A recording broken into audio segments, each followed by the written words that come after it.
오늘 제목은 소금을 치라. 일단 복습을 먼저 한번 해볼게요. 팔복이 일단 끝났거든요.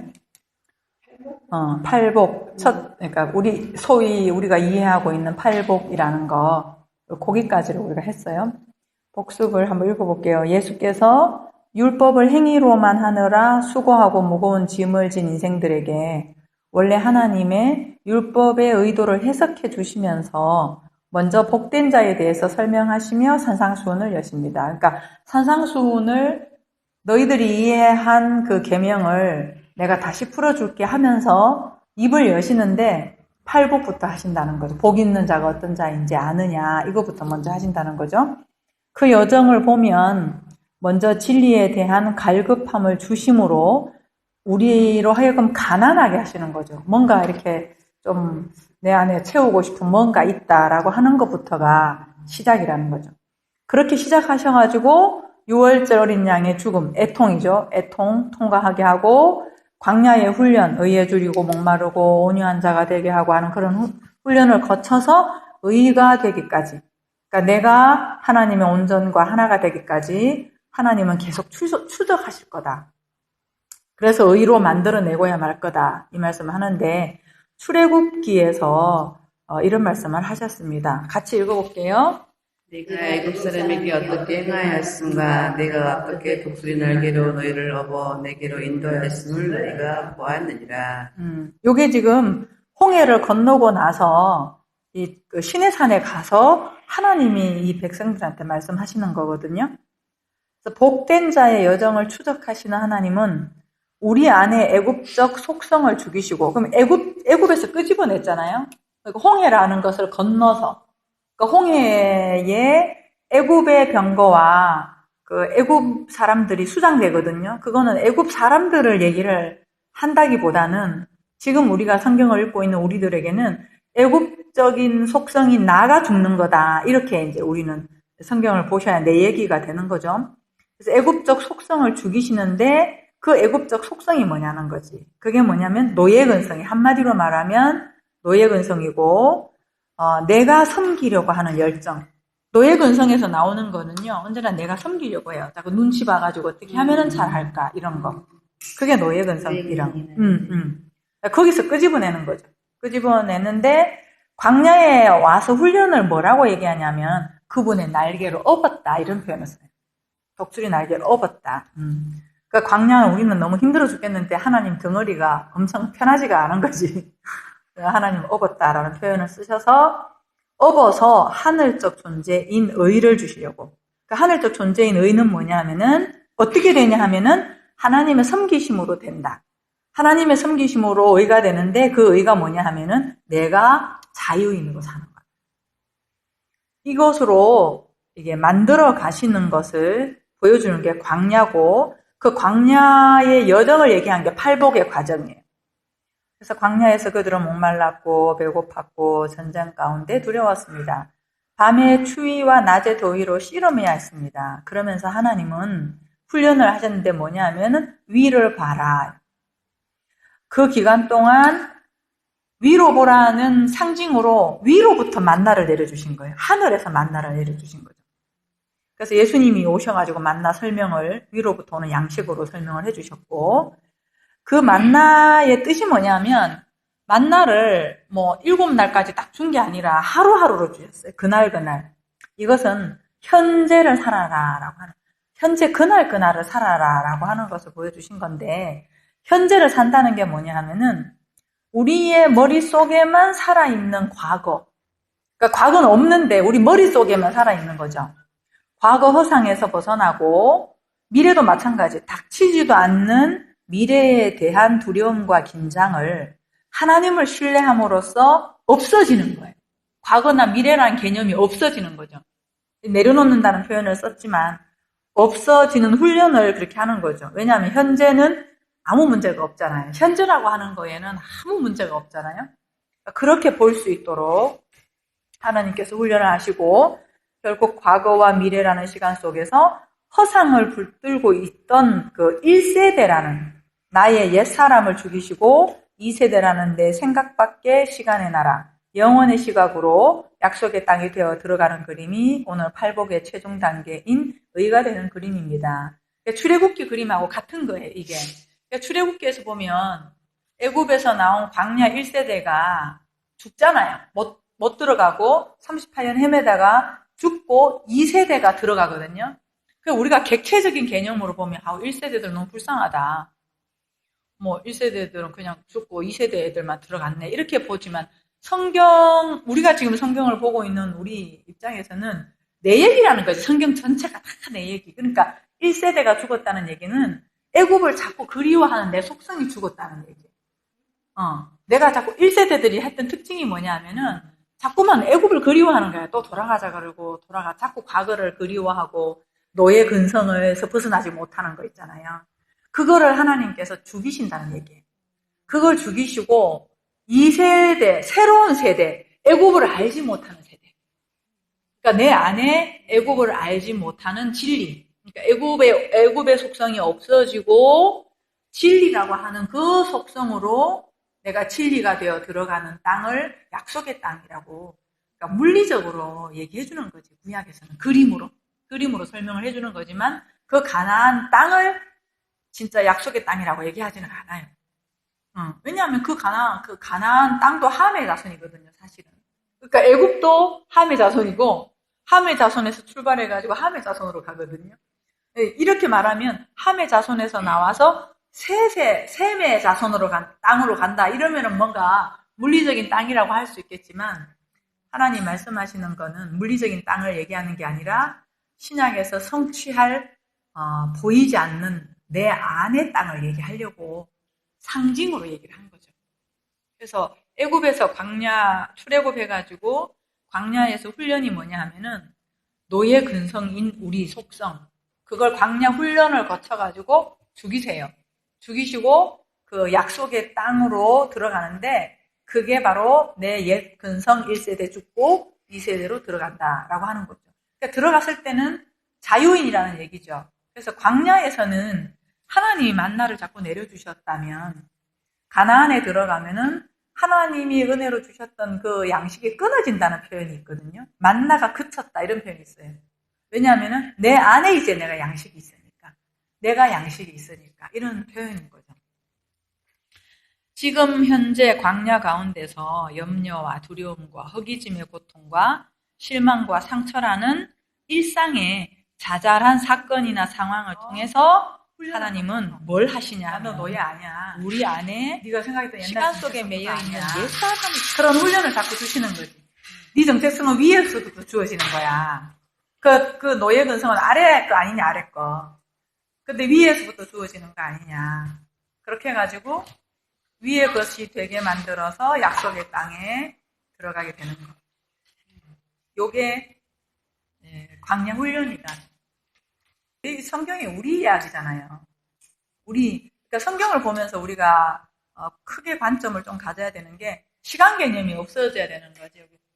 태초에라고 하는 것이 옛날 옛적이 아니고 요한계시록에 그게 어떤 먼 훗날이 아니고 하나로 딱 현재로 모아져야지 내 것이 되고 내가 생명책이 되는 거죠. 그래서 태초라고 하는 것도 우리가 태초 그러면은 막 6,000년 전에 뭐 몇억 년 전에 이렇게 생각이 많이 드는데 잠언서에 보면 그 잠언 기자가 뭐라고 얘기했냐면은 조화의 시작. 태초라고 하는 것을 조화의 시작, 곧 태초에 이렇게 나와 있어요.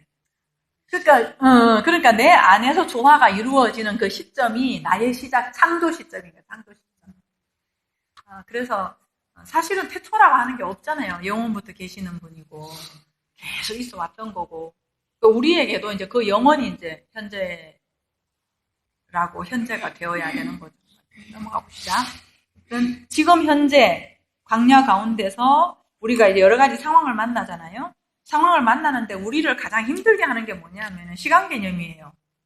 우리를 힘들게 하는 것 자체가 과거와 미래라는 개념. 과거와 미래가 사실 없거든요, 우리한테. 우리 생각 속에만 있고 실제는 과거와 미래가 없어요. 우리가 사는 거는 현재밖에 없어, 사실은.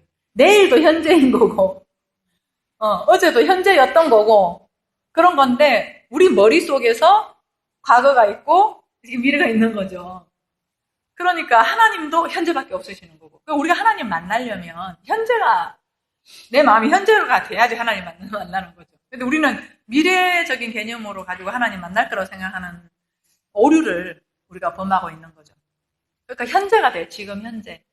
그래서 지금 일상에서 하나님은 우리를 계속 지금도 열심히 일하신다는 거, 열심히 일하고 계신다는 거.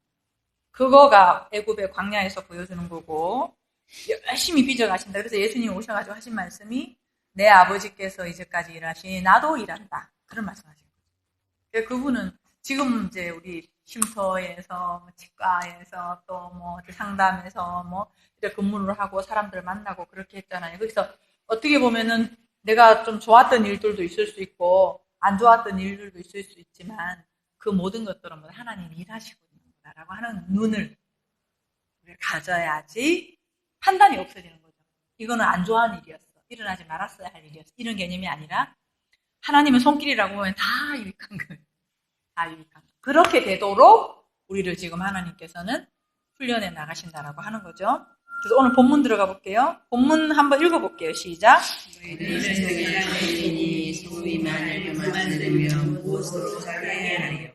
후에 남은 쓸데없어 다만 밖에 버려져 사람에게 밟힐 뿐이니라. 네. 그래서 오늘은 소금을 치라인데 거기 이제 그 헬라어 갖고 온 거를 한번 볼게요. 헬라어는 순서가 좀 다르죠. 너희는 세상의 소금이니 한데 이거는 너희는 이니 소금 이렇게 좀 바뀌어져 있어요. 이 분위기를 좀 보라고 이렇게 갖고 왔어요. 그러니까 한번 조금 이제 헬라어에 근거해서 해석을 해보면 너희는 그 땅의 소금이다. 만일 그 소금이 진리의 말을 못하면, 이 말이 진리의 말을 못하면이 거기 위에 있는 모라이노 있죠. 맨 끝에 있는 거 모라이노. 그 맛을 잃으면 이게 그걸 조금 의미를 붙여서 해석을 하면 내가 진리의 말을 못하면 이라는 말이에요. 다른 말로 하면 소금을 좀 이따 살펴볼 건데 소금이 뭐냐 하면은 언약이에요. 성경에서는 소금이라고 할 때는 약속, 언약 이런 개념으로 쓰고 있어요. 그건 좀 이따 살펴볼 거예요.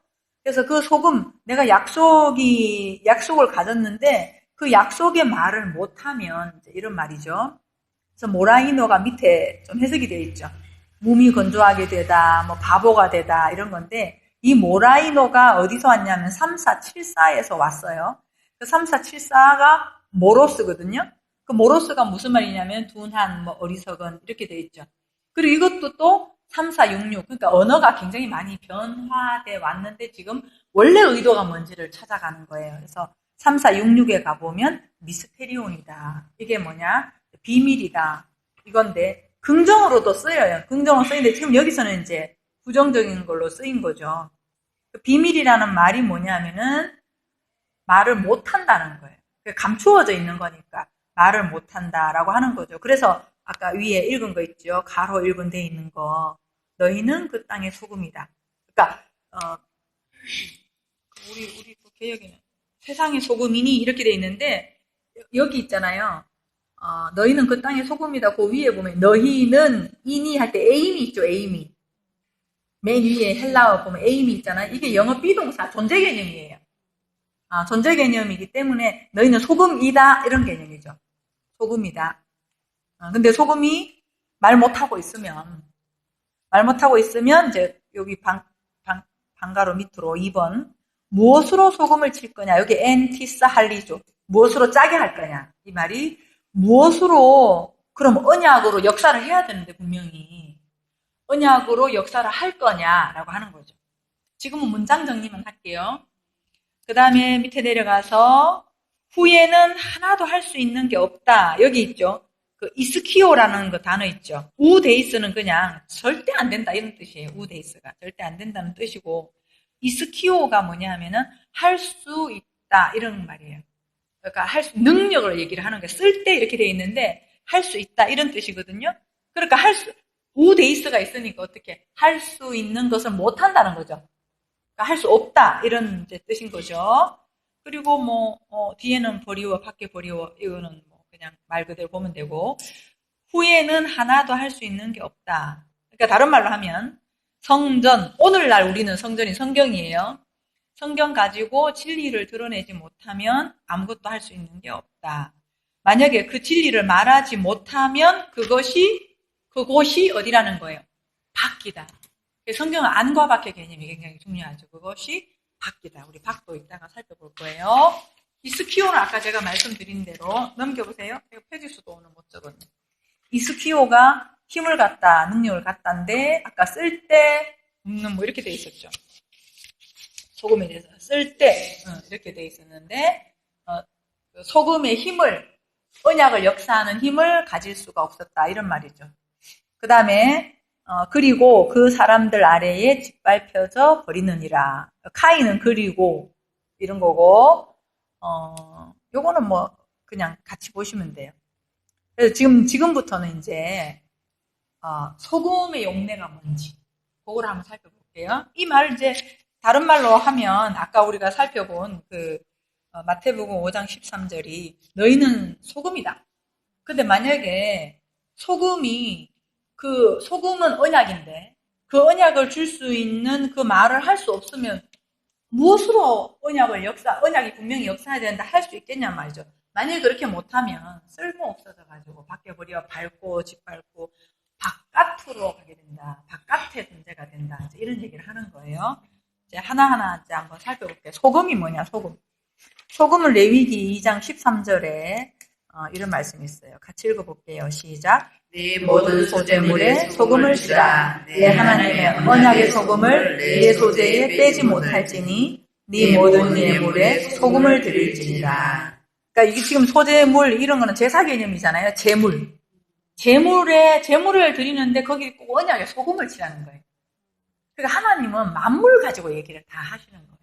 성경에 있는 만물, 산, 바위 이런 거, 바다, 하늘, 땅, 성전, 또 우리 히브리어 철자 가운데서는 우리 몸의 구조도 많잖아요. 눈, 손, 발, 이런 것들로 또 단어를 만들어 주셨거든요. 그러니까 모든 사물하고 성경에서 말하는 거하고 연결돼 있고 또 성경에서 말하는 거랑 나랑 다 연결이 되어 있는 거죠. 그래서 우리는 이제 이걸 갖고 암호를 푸는 거지. 성경을 통해 가지고 암호를 풀면 모든 삶의 자연 만물이나 내 어떤 몸의 구조나 이런 걸 통해 가지고도 하나님 말씀하시는 메시지를 읽을 수 있는 거죠. 그렇게 내가 메시지를 읽을 수 있으면 하나님의 임마누엘을 알게 되는 거죠. 하나님 멀리 계시는 게 아니라 여기 계시는구나라고 하는 거. 그렇게 가는 작업을 우리는 성경을 가지고 하는 거예요. 자, 소금을 뭐라고 했냐면 언약이다. 성경은 소금의 의미를 하나님의 언약이라고 씁니다. 그러니까 오늘 본문은 너가 소금이다. 너가 하나님의 약속이다. 그럼 언약은 뭐냐? 약속은 뭐냐면 예수 그리스도 안에서 내가 죽고, 그러니까 내가 죽을 수는 없어요. 그래서 예수 그리스도의 죽으심 안에서 나도 죽은 바가 된 거죠. 그리고 성령으로 새롭게 부활하는 거, 이거다. 다시 짧게 말하면 그런 거예요. 근데 그 부활된 상태가 어떤 상태냐면 하나님과 연합된 상태. 그 연합이 너무나 밀접해서 네가 내 안에, 내가 네 안에, 네가 안에 있는지 내가. 이 말을 노골적으로 얘기하면은 내가 하나님인지 하나님이 난지 이런 개념인 거죠. 그게 약속이 된 자다. 말씀이 된 자다. 이런 거예요. 그래서 계시록에는 이런 말씀이 있어요. 읽어볼게요.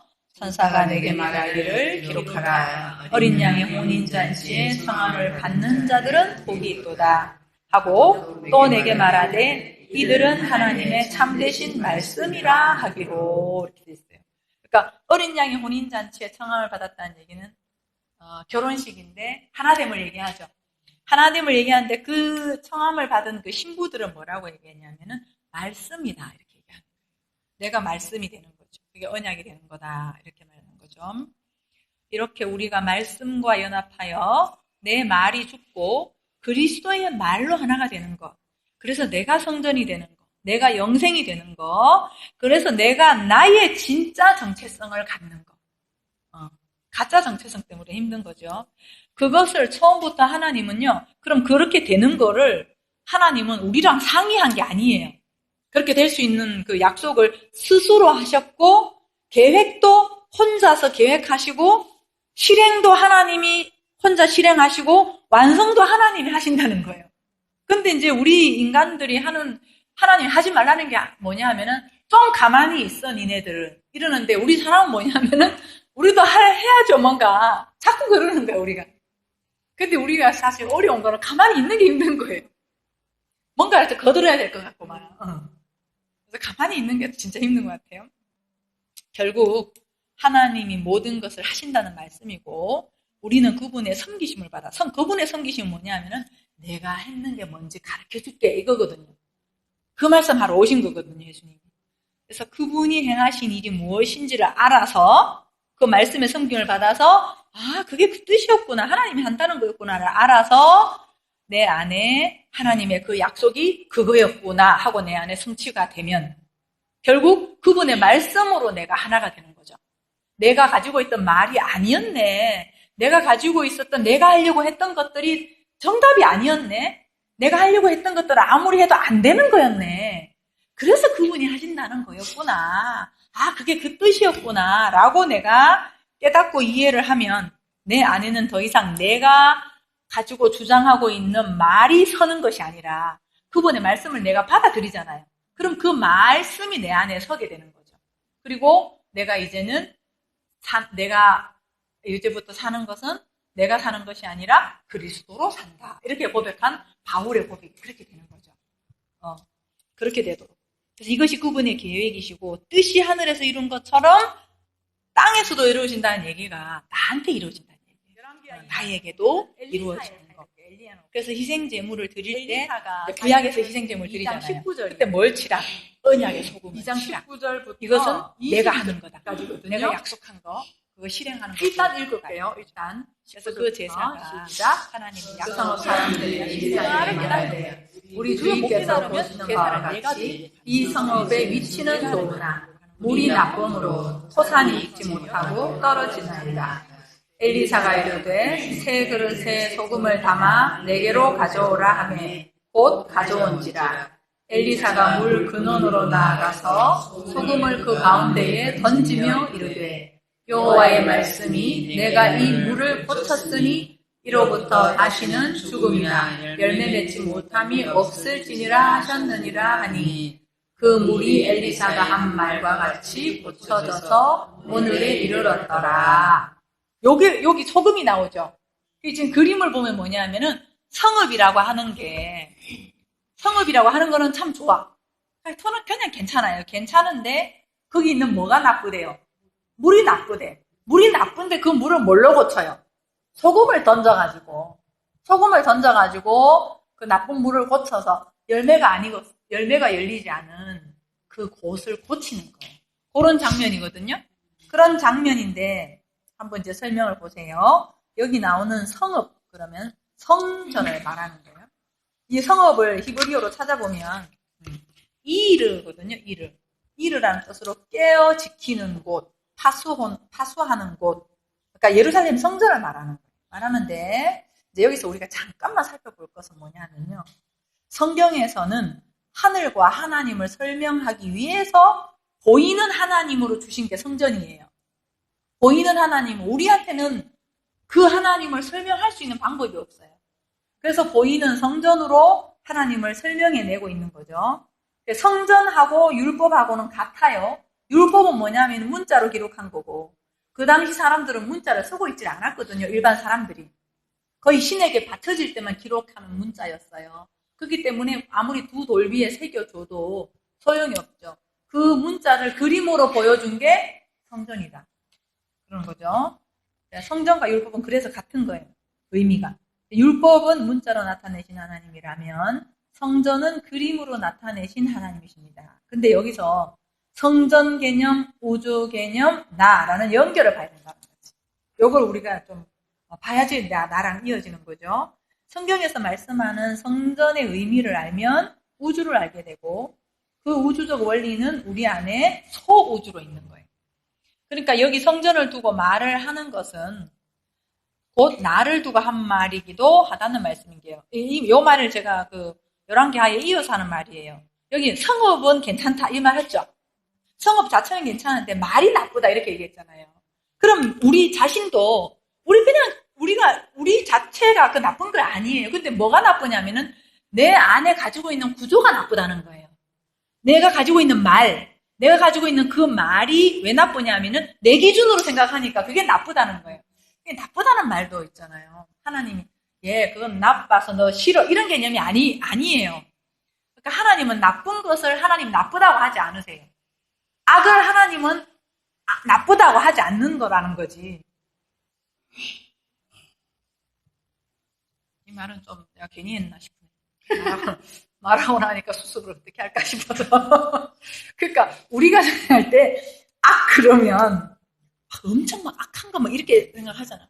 그리고 우리가 생각할 때 저 나쁜 사람 이러면은 왠지 막 나쁜 사람으로 하잖아. 근데 하나님이 그 나쁘다, 그가 악이다, 죄다라고 하는 것을 우리가 생각하는 식으로 그 엄청 악한가 이런 개념이 아니고 하나님의 개념에서는 그거는 너희들을 살리지 못한다 이런 개념이에요. 나쁘다, 악하다, 죄다라고 하는 개념이 그거를 나빠서 내가 너 죄니까 싫어, 나쁘니까 싫어 이런 개념이 아니라 네가 나쁘네, 네가 악이네, 네가 죄네. 그런데 그걸 통해서 나를 알면 되는 거야. 이런 의미라는 거지. 이게 분위기가. 그러니까 우리는 죄다 그러면 나쁘니까 막 하면 안 되고 이런 느낌이 있잖아요.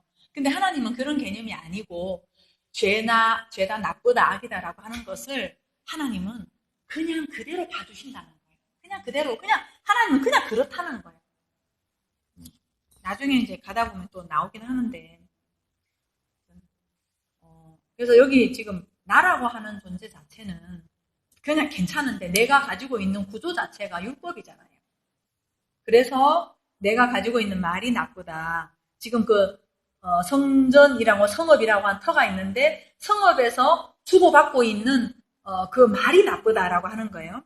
자, 지금 열왕기 하의 본문은 그 성읍은 괜찮다는 거예요. 괜찮다는 말이 여기는 토부거든. 선하다 이런 거. 괜찮은 정도가 아니라 성읍은 선하다는 거예요. 그러니까 다른 말로 하면 이 모든 것들은 선하다는 거예요. 네, 모든 만물이든 뭐든 간에 모든 내 삶의 일상에서 오는 것들은 선하다는 개념이죠. 좀 확장하는. 왜냐하면 하나님을 나타내려고 보이게 주신 것이기 때문입니다. 자연 만물 괜찮습니다. 우리 역시 괜찮습니다. 근데 뭐가 문제냐면 물이 나쁘다는 거예요. 이게 물은 말씀을 상징하거든요. 근데 그 물이 말씀 진리를 주는 게 아니라 나쁜 물이라는 거지. 우리로 이야기하면 우리의 육이 나쁜 게 아니라 우리가 가진 물이 나쁘고 우리가 가진 물이 있는데 그 물이 뭐냐 하면은 나쁘고 좋고라고 하는 것을 우리식으로 분류하는 거. 우리식으로 분류를 하기 때문에 그게 나쁘다라고 하는 거예요. 나쁜 말을 갖고 있다는 말은 내가 뭐 욕을 한다거나 뭐 쌍스러운 말을 한다거나 그런 말이 아니라 자꾸 이렇게 분류를 하는 거예요. 분류를 내가 가지고 말이라는 거는 가치관이잖아요. 말이라고 하는 것 자체가 내가 가지고 있는 어떤 이게 사실은 내가 말이지. 이게 손이 나는 아니잖아요. 내가 머리가 나도 아니고 뭐 내 육체 덩어리가 나도 아니잖아요. 어떻게 보면은 내가 육체를 가지고 있지만 나를 구성하고 있는 건 말인 거예요. 말의 어떤 가치관이라고 하는 것이 나한테 이렇게 쌓여가지고 내 존재가 된 거지. 내 존재가 됐는데 그 존재 자체가 분류를 자꾸 하니까 네가 갖고 있는 그 말이 나쁘다라고 하는 거죠. 나쁘다라는 것은 너한테 생명을 주지 못한다. 네가 그렇게 가지고 있는 한은 너한테 영생으로 자유로 생명으로 줄 수 없기 때문에 나쁘다는 거지. 나쁜 짓에서 미워라는 개념이 아니라는 거예요. 자, 여기 말이 있잖아. 말이 뭐냐면 마임이에요. 마임. 뭐 알로에 마임 말씀드렸죠. 마임인데 물, 즙. 근데 참 이게 신기하죠. 뒤에 가볼래요? 오줌도 있어요. 그리고 정액 이런 게. 그러니까 이게 마임이라고 하는 게 물인데 이제 우리는 나쁜 물을 갖고 있지만 진짜 진리의 물은요. 진리의 물이라고 하는 것은 씨를 준다. 생명의 씨. 이렇게 정액 개념하고 같이 연결해서 보면은 생명의 씨를 준다라고 하는 그런 개념인 거죠. 자, 그 성전은 선하고 좋은데 거기에 있는 물이 나쁜 물이라는 겁니다. 마치 이스라엘 백성이 출애굽할 때 마라에서 만난 물이 썬물이었던 거 우리 기억하죠? 광야에 나왔는데 그 물을 마시려고 봤더니 물이 썼어요. 물이 나쁘다는 거죠. 이것은 말이 나쁘다는 겁니다. 예루살렘 성전의 모습이나 모양을 하자가 없어요. 하자가 없는데 근데 거기에 동사하는 말이 악하다는 거예요. 세상은 악한 것이 없어요. 근데 사람이 가지고 있는 말이 악하게 만들어 놓은 이건 악하다, 이거는 선하다 하면서 근데 거기에서 사용하고 있는 말, 가치 기준이 악하다는 것입니다. 성경에서 악하다고 하는 것은 율법에만 머물러 있는 것, 율법에만 머물러 있는 것의 근원은 결국 선악과예요. 선과 악. 하나님 주신 선하심을 우리 인간의 기준으로 이건 악하고 저건 선하고라는 기준으로 찢어놓고 그 기준에 도달하기 위해서 열심히 노력하는 것. 그러니까 이게 안 되는 방법이잖아요. 그것이 수고와 고통이라고 하시는 것입니다. 그러니까 성경에서 하나님의 말씀, 우리가 생각하는 고난, 고통이라는 것은 우리가 생각하는 고난, 고통 있죠.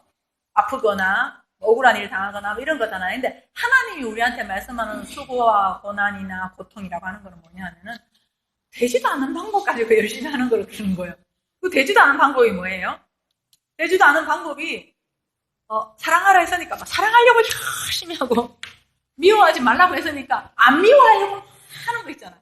그게 보면 되지도 않는 방법 가지고 하고 있다라고 하는 거지.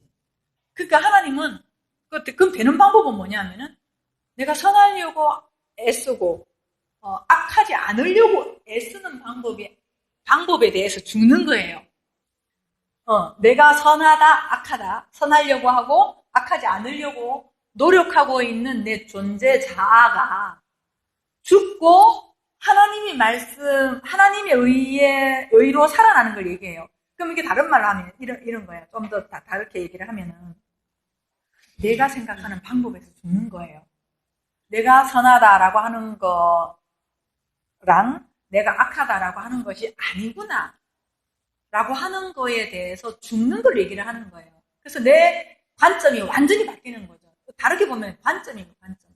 관점. 무슨 관점이요?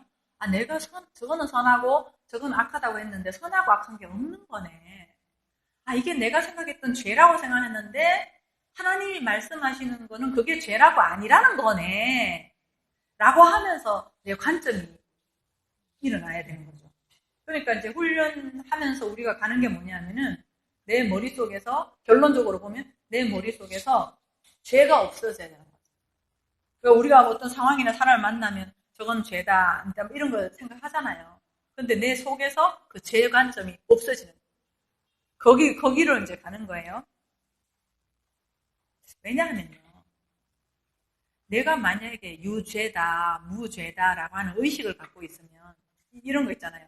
저 사람 어떻게 성질이 저렇게 나쁘냐. 저거는 정말 나쁜 죄인데 그렇게 생각하는 거는 나는 그 부분에 있어서는 무죄라는 얘기죠. 그 사람을 유죄로 내가 정죄하는 거는 내가 무죄라는 얘기잖아요. 근데 내가 무죄라고 하는 저 사람이 유죄고 나는 무죄다라고 하는 기준을 갖고 있으면 언젠가 나도 유죄가 될 가능성을 갖고 있는 거예요.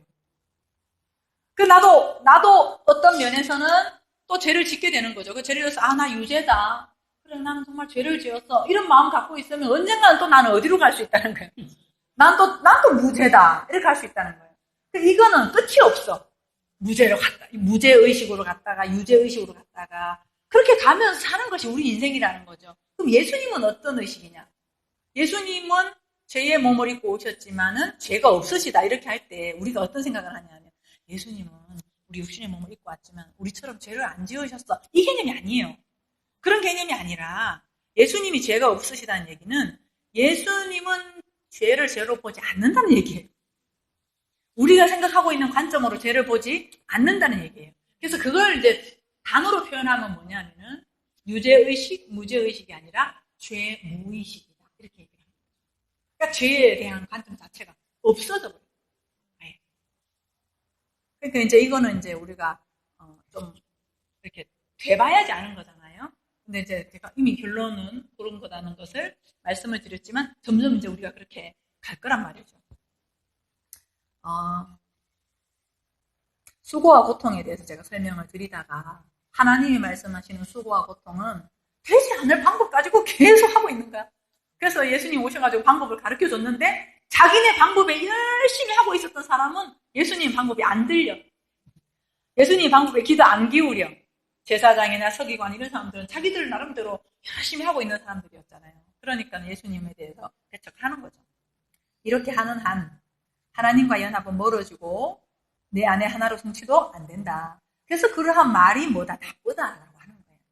우리한테 성취를 시켜주지 못하기 때문에. 그런데 세상에 그런 말 가운데 있어요. 우리가 본질이. 그 나쁜 물을 고치기 위해서 약속을 던진다 이랬잖아요. 아까. 그러니까 소금을 던진다 이렇게 했잖아요. 그 그림이 이제 엘리사가 소금을 던지는 장면인데 출애굽기의 그림하고 똑같다는 거죠. 요거 한번 읽어볼게요. 출애굽기 시작. 모세가 여호와께 보셨더니 여호와께서 그에게 한 나무를 가리키시니 그 나무에 던지니 물이 닳게 되었더라. 여기서 여호와께서 그들을 위하여 법도와 율례를 정하시고 그들을 시험하시되 이르시되 너희가 너희 하나님 나 여호와의 말을 들어 순종하고 내가 보기에 의를 행하며 내 계명에 귀를 기울이며 내 모든 규례를 지키면 내가 애굽 사람에게 내린 모든 질병 중 하나도 너에게 내리지 아니하리니 나는 너희를 치료하는 여호와임이라. 예, 요 말씀하고 아까 그 엘리사가 했던 거 하고 그림이 좀 비슷한 거 아시겠어요? 응? 쓴물이었어. 쓴물이었는데 한 나무를 던졌잖아요. 근데 아까는 뭘 던졌어요? 소금. 그러니까 나무도 약속의 기둥을 십자가를 얘기하는 거고 언약의 소금도 십자가를 얘기를 하는 거죠. 약속을 얘기하는 거죠. 그래서 그렇게 이제 해서 단물이 됐죠. 물이 치료된 거잖아요. 그래서 여기도 나 여호와의 말을 들어 순종하고 내가 보기에 의를 행하며 이런 말들은 전부 다 그 말을 진리의 말씀을 내 안에 간직해서 내가 되는 걸 얘기를 하는 거예요. 우리가 생각하는 일반적으로 행해서 막 노력하는 그런 걸 얘기를 하는 건 아니에요. 내 모든 규례를 지키면도 마음에 간직하는 걸 얘기를 하고 그러면 어떻게 해요? 애굽 사람에게 내린 질병은 하나도 안 내리겠대. 그러면은 애굽 사람에게 내린 질병이 뭐예요?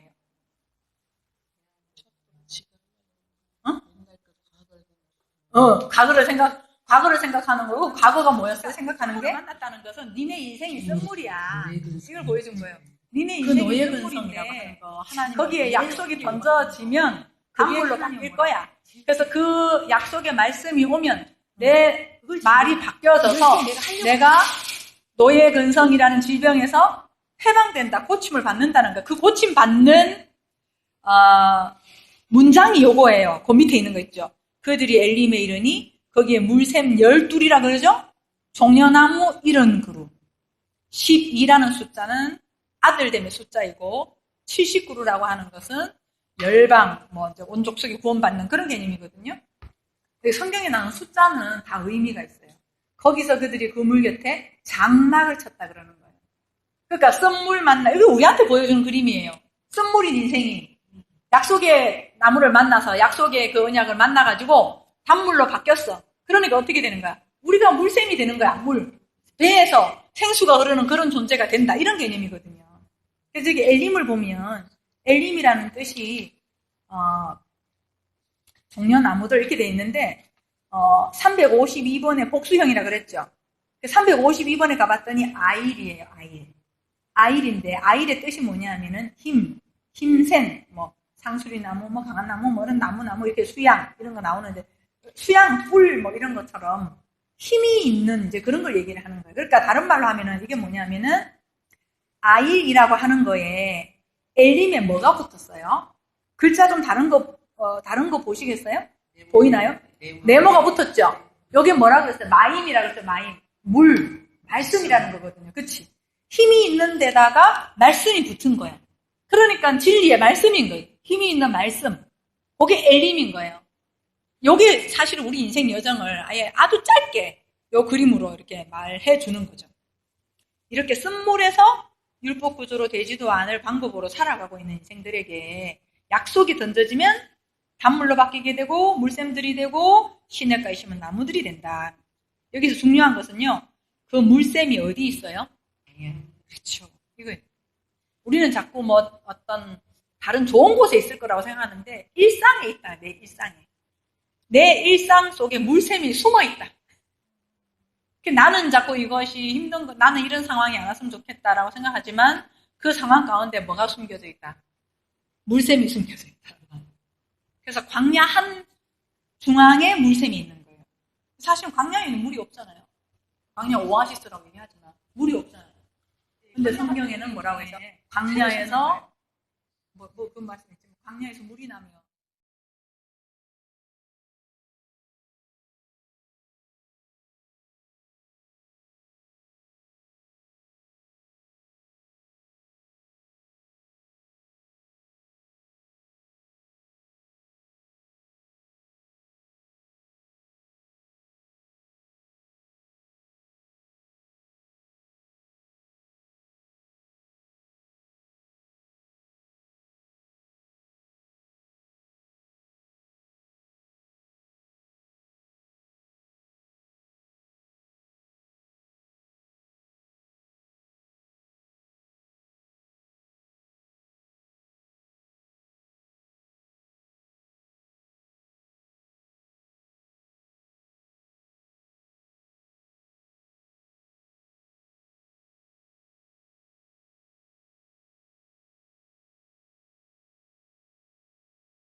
성경 공부한다고 성경을 가르치는 사람은 나의 역할을 내가 덧입고 싶은 거야.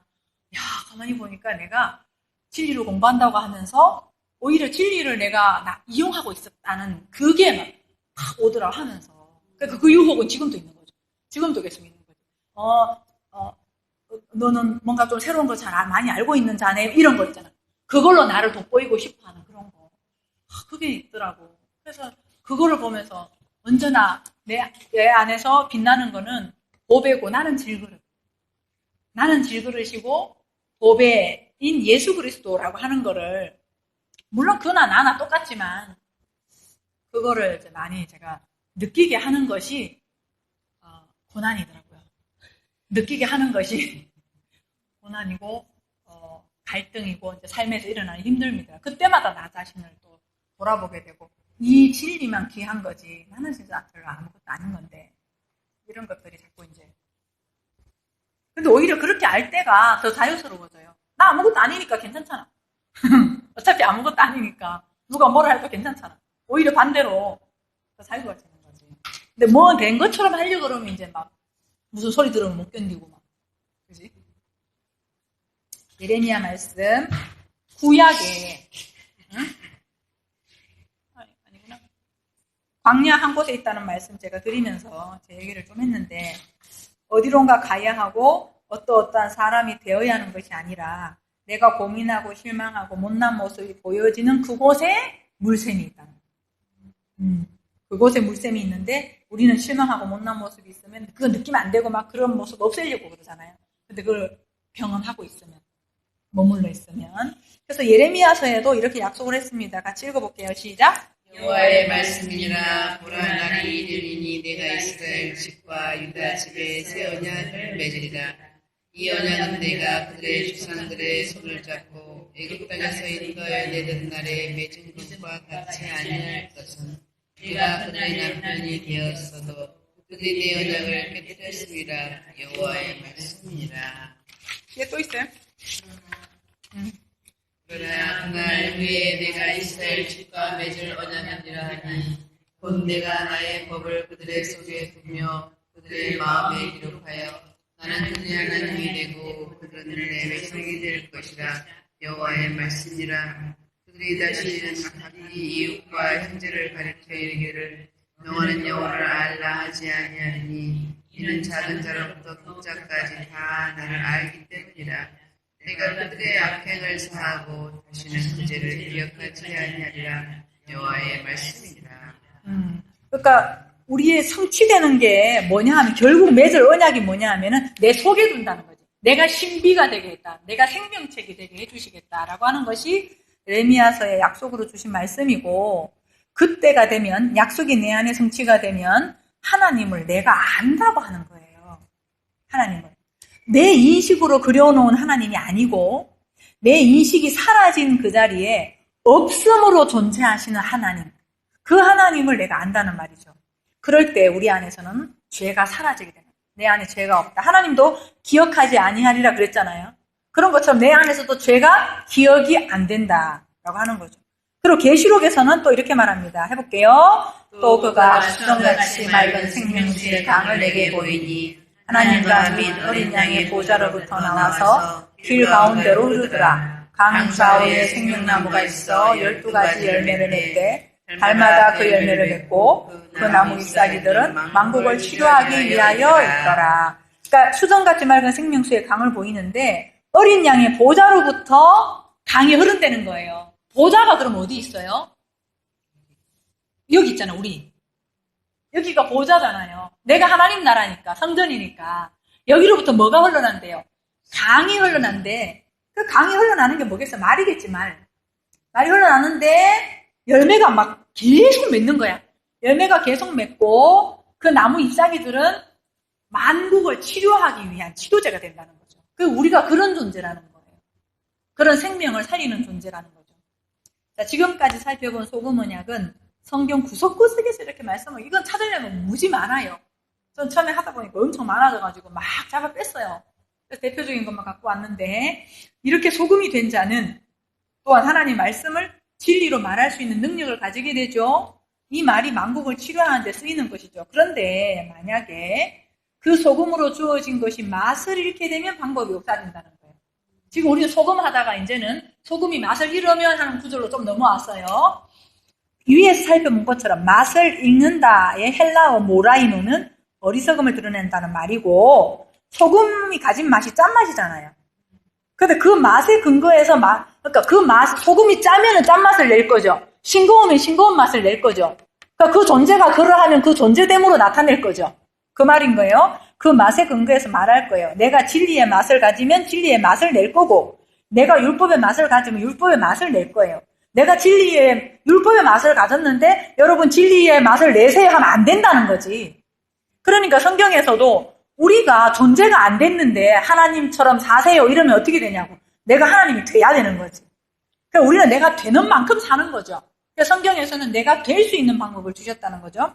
결국 이 모라이노라는 헬라어가 유래한 3474의 모로스를 보면 둔하다, 어리석다, 얼간이라고 하는데, 여기서 얼간이라는 말이 무슨 뜻이냐면 얼이 같다는 말이에요. 얼 있죠, 얼. 지금 더워서 얼이 가려고 하기는 하는데 얼이 같다는 말은 영이 같다 이런 말이죠. 꼴 이런 말하고 같은 말인데요. 더 유리한 근원으로 가보면 3466의 미스테리온이다. 이 말은 입을 다물고 말을 못한다. 영이 갔으니까, 얼이 갔으니까 말을 당연히 진리의 말을 못하죠. 그러니까 맨날 뭐예요?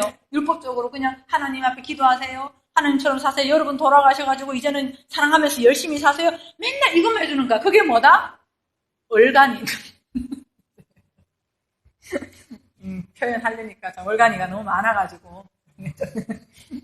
자, 율법 성전으로 주어진 그 약속을 진리로 말해주지 못하면 어리석다. 오늘날 읽고 있는 성경을 진리로 말지 못하면 뭐다? 벙어리라는 거예요. 그렇게 말 못하면. 원래 하나님은 말이 없으세요. 소리가 없으세요. 그분은. 근데 그거는 뭐만 있냐면 뜻이 있어요. 그래서 히브리어 철자도 자음만 준 거예요. 읽으라고 준 게 아니라 의미를 알아라고 준 거예요. 모음은 지금 우리가 히브리어를 읽고 있는 모음은 나중에 생겨난 거예요. 사람들이 만들어 놓은 거고 원래는 그냥 자음만 있는 거야. 근데 그 이스라엘 백성들이 어떻게 그걸 다 외웠는지 모르겠어. 모세오경을. 자, 그 뜻인데 뜻을 말소리로 나타내지 않으시고 뭘로 나타내냐면 성전 그림 안에다가 뜻을 넣는 거예요. 그것이 뜻인데 그 뜻만 그냥 있으면은 비밀이 돼버리죠. 감추어져 있잖아요. 그러기에 그 비밀을 누군가는 이야기해 줘야 되는데 산상수훈에서 예수님 오셔가지고 입을 열어 그 말씀하신 거죠. 그래서 그분이 말씀해 줬다는 거죠. 만약에 그렇지 못하면 성전도 어리석고 율법도 어리석고 내가 그 말을 못하면 나도 어리석은 거예요. 그냥 어리석음으로 남아있는 거죠. 우리 인생이 어리석음으로 끝나버린다. 이렇게 얘기합니다. 그렇게 어리석은 상태에서는 아까 어디로 버려진대요? 밖으로 우리는 안에 있어야 되는 건데 밖으로 버려진다는 거예요. 밖에 버려져가지고 그냥 쓸데없이 사람들한테 밟힐 뿐이다. 이렇게 얘기하는 거죠. 이거 다시 읽어볼까요? 너희는 세상의 소금이니 소금이 만일 그 맛을 잃으면 무엇으로 짜게 하리요? 후에는 아무 쓸데없어 다만 밖에 버려져 사람에게 밟힐 뿐이니라. 이 밖이라는 말씀이 참 많이 나오는데요. 이 마태복음 22장 13절 보면 임금이 사환들에게 말하되 그 손발을 묶어 바깥 어두운 데에 내던지라. 거기서 슬피 울며 이를 갈게 되리라 하니라. 그랬잖아요. 지금 이 얘기가 뭐냐면 천국 혼인잔치에 예복을 입지 않은 사람들에 대한 말씀이에요. 예복을 입지 않았다는 말은 그리스도로 옷 입지 않았다는 말이에요. 이 말은 율법 성전을 진리로 알지 못한다는 말이고 내 율법 기준의 옷을 벗고 그리스도의 의로 옷을 입지 못했음을 말하는 거예요. 이들에게 하신 말씀이 밖에 던지라고 얘기하는데 그러니까 누군가가 막 밖에 던지는 것 같잖아요. 근데 정확하게 이해하면 그게 아니라 니네가 있는 곳이 밖이라는 거예요. 그 율법의 옷을 입고 있는 것 자체가 밖에 있는 것 안에 있는 게 아니라는 말이고 그 자체가 어둠이다. 이 말인 거죠. 밖이라는 곳에서 하는 일이 슬피 울며 일을 간다고 했는데 여기서 일을 간다는 말은 먹을 양식이 없다 이런 뜻이에요. 우리가 생각하면 일을 간다면 일을 뿌득뿌득 간다 뭐 이런 개념을 생각하는데 그런 개념이 아니고 여기 쉰 요 글자가 이빨에서 나온 거거든요. 이빨. 요거 히브리어 있잖아요. 히브리어 요거 쉰으로 돼요. 쉰인데 쉰은 이를 뜻해요. 근데 여러분 이가 하는 역할이 뭐냐면요. 밖의 양식을 안으로 우리 육체적으로 보면 안으로 넣을 때 씹어가지고 잘게 부수어서 전달해 주는 거잖아요. 이걸 해석한다 이런 뜻이에요. 우리가 이제 이런 것들도 잘 해석해가지고 제가 지금 전달을 하는 거잖아요. 그러니까 그게 이가 하는 역할이에요. 그리고선 저장을 하죠. 저장을 해가지고 되새김질을 하면서 이렇게 씹잖아요. 그래서 하나님을 말하는 알레프, 소의 위가 4개라 그러잖아요. 4개인데 뭐. 어쨌든 그 소가 첫 번째 위에 넣어놨다가 계속 되새김질 하죠. 근데 그 되새김질 하려면은 저장해 놓은 양식이 있어야 되는데, 먹은 양식도 없고, 되새김질을 할 양식도 없다는 말이에요. 일을 간다는 거예요. 그러니까 진리 양식이 없는 자, 이들이 어디다? 바깥 어두움이다 라고 하는 표현을 쓰는 거죠. 그러므로 팔복이라는 여정을 거쳐서 언약의 소금이 되는 것. 그래서 네가 내 안에 내가 네 안에 연합을 이루시겠다는 것을 말씀을 합니다. 그러니까 밖에 있는 우리인데 안이 된다는 거죠. 그렇게 된 우리를 통해서 다른 이들에게도 그 약속을 줄 수 있게 하시겠다는 것이 팔복에서 말씀하여 주신 거고, 그렇게 팔복 끝나고 나서 얘들아 팔복의 여정 있잖아. 그 여정은 니네들이 바로 소금이라는 걸 얘기해 줄 거야. 이 말인 거예요. 그 소금이라는 얘기는 니네들이 약속이야. 그러니까 그 약속인데 그 약속을 니네들한테도 다른 사람들한테 비춰주게 될 거야 하는 것이 그 다음 구절에 다음에 할 그 다음 구절에 있는 빛이라는 얘기인 거예요. 결론을 한번 볼게요. 세상의 가장 큰 질병은 뭐냐면 반대로 이해하고 있다. 성경은 눈으로 보이는 것으로만 보는 것을 소경이다 이렇게 얘기해요. 근데 마음으로 진리를 보는 것을 눈뜬 자라고 하는데 우리는 어떻게 해요? 눈을 감고 마음으로 보는 자도 우리는 소경이라고 해요. 그러니까 눈이 안 보이는데 그 사람은 마음의 눈으로 뭔가를 보거든요. 근데 우리는 우리를 소경이라고 하지 않고 우리는 소경이 아니다라고 하고 그 사람을 소경이라고 하는 거예요. 근데 하나님 그렇게 얘기하지 않는다는 거죠. 율법의 행위로만 말하는 자들을 아무리 말을 잘해도 벙어리다 이렇게 얘기하고, 그 진리를 말하는 자를 말을 가졌다 이렇게 얘기하는 거죠. 세상은 율법 소리를 듣다 보니 그 소리로 인해서 기가 먹었어요. 그러니까 우리가 소경인 거예요. 그 율법 소리 계속 소리가 기를 먹게 해요. 그러니까 소리를 잘못된 소리를 들으면 기 먹는 거야. 그죠? 그래서 예수께서는 날 때부터 소경이다 니네들. 날 때부터 소경을 고쳐주셨더니만은 자기들은 소경이 아니라고 하는 거죠. 그 사람들은. 밖에 더러움을 보고 정화시키느라. 그러니까 밖에 아이고 저거 더럽다. 우리 저걸 어떻게 해야 돼. 그러면서 그거 하느라고 정작 더러움의 원인이 더럽게 보는 내 안의 구조가 문제라는 걸 모르는 거예요. 바깥의 것을 막 더럽다 아니다, 더럽다 깨끗하다 막 구분하면서 더러운 것을 깨끗하게 해야지 이거 한다고 내 안의 구조가 더럽게 보는 건데 라고 하는 걸 모른다는 거죠. 우리는 우리에게 일어나는 외부적인 일들이 세상에서 가장 불안정한 것임을 알지 못합니다. 우리가 경험하고 상황을 만나잖아요. 그런 것들이 진짜 불안정한 거예요. 왜? 왔다 가기 때문에. 근데 그걸 모르는 게 불행이에요. 우리의 불행. 일어나는 일들은 왔다가 사라지는데도 일어나서는 안 되는 일과 일어나야 할 일들을 규정해 놓고는 그것을 문제 삼습니다. 그렇게 하는 태도에 있어서 문제가 뭐냐 하면, 문제는 그 안에 변치 않고 있는 완전한 나라를 못 본다는 것이 문제라는 거예요. 그 보이는 일상의 문제를 문제라고 집착하느라고 그거 말고 영원한 변치 않는 뭐가 있는데 그걸 못 본다는 거죠. 이러한 현재의 변화무쌍한 구름 조각들과도 같은 일들을 잘 받아들이면 이러한 부분적인 것들보다도 깊고 시간에 의해 손상되는 일 없이 온전하고 완전한 그 하나를 발견하게 되는 거죠. 유일하게 진정한 행복은 그저 존재함의 기쁨입니다. 이러한 기쁨은 우리가 잡고 성취하려고 하는 소유나 사람이나 사건을 통해서 외부에서 오지 않는다는 거예요. 진정한 기쁨은 밖에서 일어나는 일들을 통해서 오는 것이 아니라 우리 안에 진리로 주어져서 우리 생각이 죽고 생각 밖에 있는 시간, 영원이라는 시간.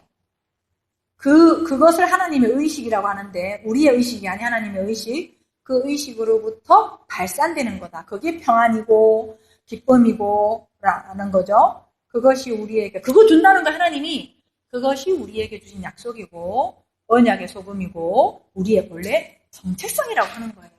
제가 여러 부분을요, 그림으로 하면은 머릿속에 좀 남아있어서 봐봐요. 우리가 이렇게 살아가면서 이런 일들을 만나잖아요.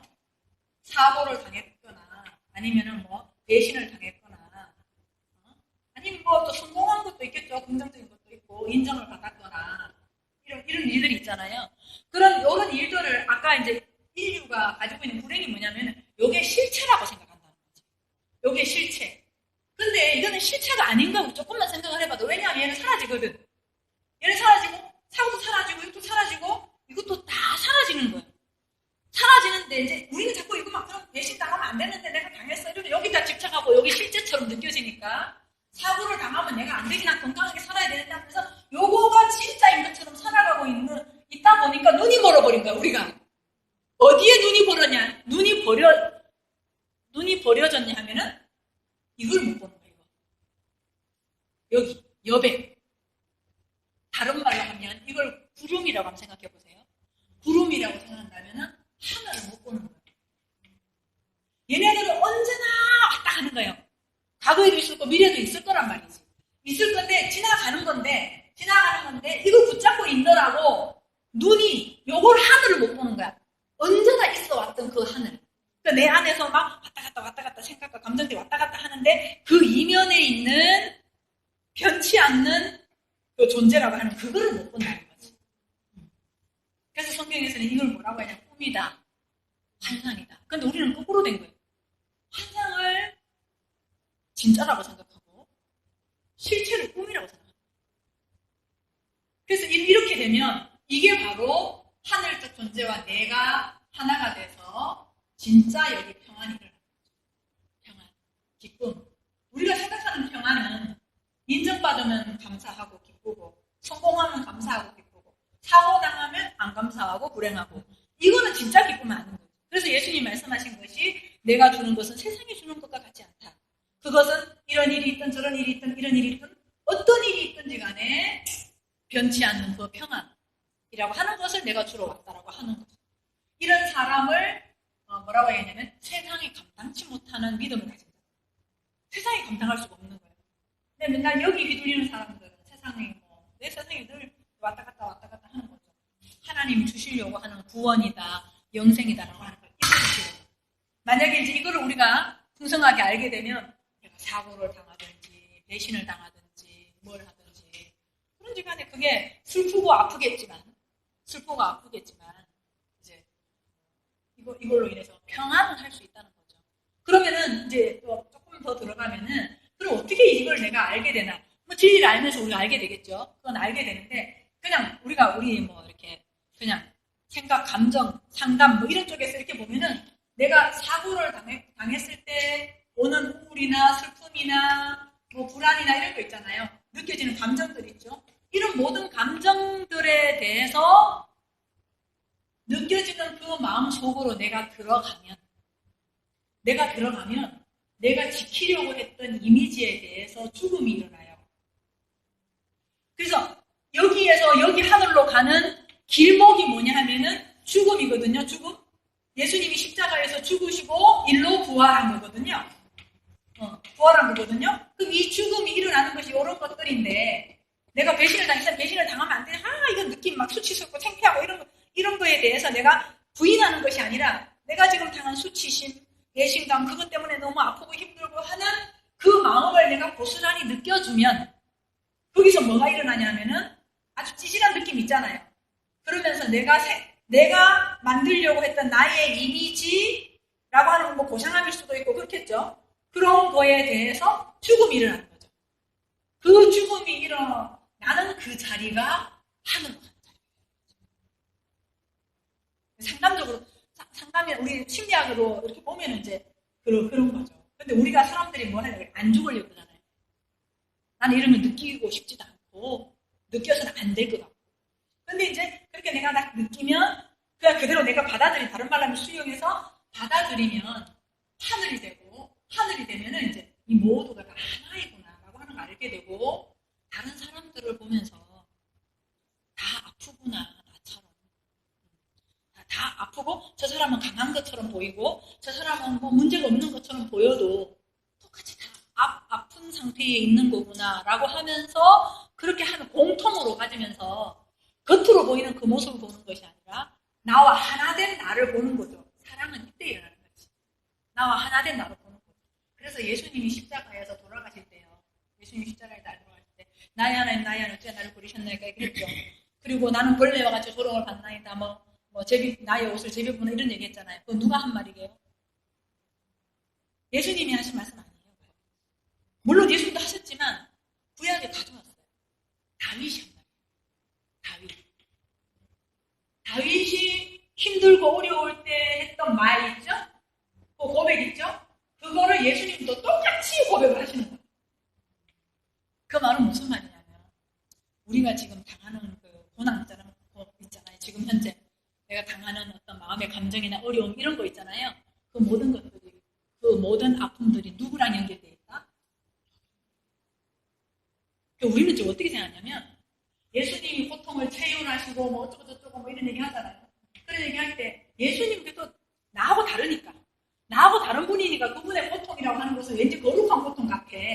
그리고 다윗만 가더라도 다윗도 우리하고 좀 다르니까 그 사람은 그래도 적어도 그 사람의 고난이야 이게 좀 뭔가 거룩한 고난 같아. 근데 보세요. 지금 이제 만약에 쉼터에서 뭐 무슨 일이 있었는데 내가 막 승질 막 너무 화가 나가지고 승질 내가 내 마음이 불편하잖아. 고난인 거지. 근데 이제 우리는 어떻게 생각하냐면 내가 좀 다윗이 좀 다르니까 예수님 다르고 내가 당하는 고난은 내가 잘못해서 그런 거야. 내가 뭔가 부족해가지고 내가 문제가 있어서 그런 거야 하면서 나의 고난은 예수님의 고난하고 연결 안 시킨다고. 내가 그건 잘못한 거고 내가 고쳐야 될 점이고 이렇게 생각하면서. 그런데 내가 지금 화를 내가지고 불편하든지 어떤 거든지 간에 그 모든 고통은 전부 다 인류가 함께 고통하고 있는 고통이고 그 인류의 고통을 예수님께서 다 체휼하시고 가신 거라는 거죠. 그러니까 나의 잘못으로 인한 것이든 내 생각으로 나의 잘못으로 인한 것이든 그 사람의 잘못으로 파생된 어떤 고통이든 고난이든 간에 예수님의 고난하고 연결이 있는 거예요. 그래야 벗어날 수 있어요. 안 그러면 못 벗어나요. 제가 정말 엄마가 나 그때 뭐 물에 빠져서 엄마가 밟았을 때 내가 그 상처가 제일 깊어가지고 여러 번 해도 잘 어려웠었는데 그게 언제 벗어났냐 하면 내가 못 벗어난 이유가 뭐냐 하면 내가 문제가 많아서 그랬을까 엄마가. 우리 남동생도 그렇게 얘기하고 누나는 맞을 짓을 했다고 이렇게 얘기하니까 그러니까 내가 생각해도 하도 돌아다니고 이러니까 내 죄책감이 있는 거지. 그래도 엄마가 그러면 안 되는 거잖아. 이것까지 가기가 힘들었어요. 그래도 안 되는 거잖아까지도 이제 나중에 가긴 갔는데 정말 벗어날 때가 언제냐면 나의 잘못으로 엄마가 화가 나서 그랬건 죽을 죄를 졌건 어쨌든 간에 내가 물에 밟혀가지고 엄마가 밟은 사건이 예수님의 고난하고 같이 연결되어 있구나 이거를 내가 아니까 내가 그 고난이 예수님의 고난이었구나 그거를 알 때 벗어나지더라고요. 그러니까 지금 이제 나에 대해서도 판단 안 하는 거예요. 누구랑 만나가지고 내가 뭐 이렇게 잘했든 잘못했든 간에 그걸로 판단하는 것이 아니라 예수님이 내가 잘못했든 잘했든 그 모든 것은 우리가 가지고 있는 겪고 있는 아픔인 거거든요. 내가 화를 내도 그 아픔인 거거든. 그 아픔을 예수님께서 가져가셨다라고 하는 거. 그거를 내가 알고 내가 감정적으로 어떤 부정적인 감정이나 그런 걸 느낄 때 이 진리를 알면 내가 예수님의 고난에 같이 참여를 하는구나 하면서 그 감정을 내가 또 느낄 수 있는 힘이 또 생기는 거죠. 그러니까 그렇게 했을 때 그 속으로 들어가 보면은 사람들이 그렇게 함께 나랑 연결되어 있고 그 가운데는 하나님이 이제 중심으로 계시지만 그렇게 있구나 할 때 나도 용서하게 되고 다른 사람도 용서하게 되고 다른 사람도 겉으로 보지 않게 되고 그 안으로 보게 됩니다. 그렇게 그림으로 보면 이제 이런 그림이고 하늘하고 구름이라는 그림을 저는 참 좋은 것 같아요. 구름이 늘 왔다 갔다 하는데 하늘은 그대로 그러니까 우리를 뭐라고 말씀하냐 하늘이다. 속지 마라. 너의 일상, 너의 생각, 너의 감정 언제나 오고 가지 않냐. 그거에 속지 마라. 그 말씀.